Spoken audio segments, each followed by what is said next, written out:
Good morning, judges. The topic of my presentation is a study of optic nerve involvement and retinal changes in acute encephalitic syndrome in the age group of 5 to 12 years. It is an observational study. Patients with encephalitis and meningoencephalitis have high risk of developing sequelae and complications of ocular structures that lead to focal neurological deficits and various oculovisual anomalies, including blindness in the future. Since northeastern part of India is endemic for AES, especially JE, so the present study was carried out to detect the posterior segment changes in acute stage of the disease and to identify the clinical and laboratory-based risk factors that will be helpful in reducing ocular morbidity in children. It was an observation study carried out in the Department of Pediatrics, Assam Medical College and Hospital, Dibrugarh. Duration of study was 6 months from July 2019 to December 2019. Sample size was 36 patients. The inclusion criteria was 36 diagnosed cases of AES in the age group of 5 to 12 years during the study period.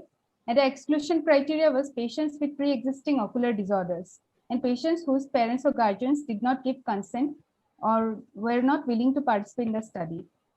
Procedure: all patients underwent a thorough clinical evaluation of history, general and local examination within 14 days of presentation of symptoms.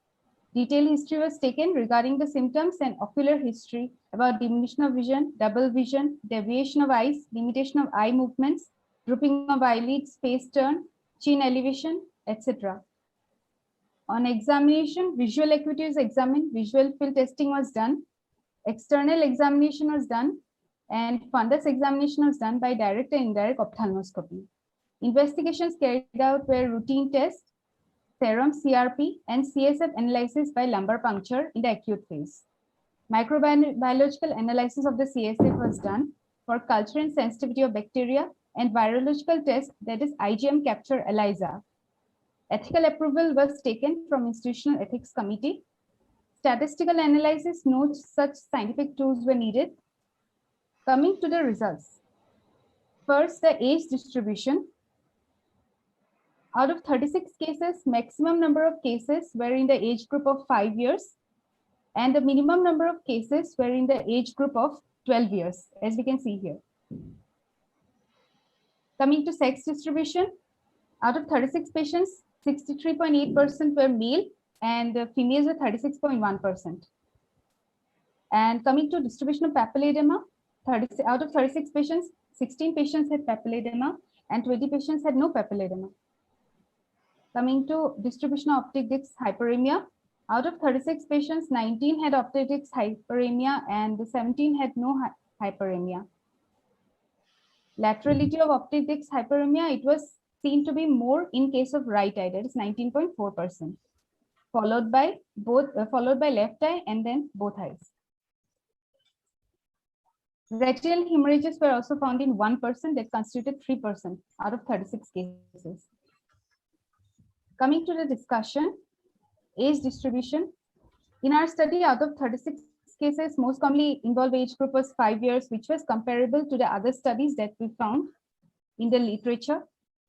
And sex distribution, out of 36 patients, 23 were males. More males predominated females in our study.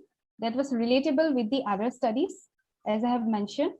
Coming to posterior segment changes, in our study, papilledema was more commonly found, followed by optic disc hyperemia, retinal hemorrhages. That was also comparable to the other studies. The limitations of my study was posterior segment signs were based on clinical examination only, therefore were subjective, and no objective examination could be carried out due to severely ill and unconscious condition of most patients. Follow-up was not included because of terminal nature of the disease in most of the cases. Conclusion: presence of posterior segment changes in AES can lead to morbid ocular sequelae and complications. Therefore, detecting them at an early age and adequate and timely intervention will help in preserving the eye functions. Funding was none, conflict of interest was none in my study, and ethical approval was taken from Ethics Committee, Assam Medical College and Hospital. Thank you. These are my references. Thank you. But with how did you make your PPT? Is it your the thing you have presented? No, is the text you have submitted to the AEOC, is it? And you Yes, have sir. presented from the full text you had submitted, is it? Yes, sir, because I did not get any mail regarding I have to prepare a PPT, sir. Sorry for Oh, that. Sorry for that, sir. that it will look a bit peculiar. That's why. Yes, sir. Actually, it will have your marks on your presentation. You should prepare PowerPoint first of all. And why you have not put on your video?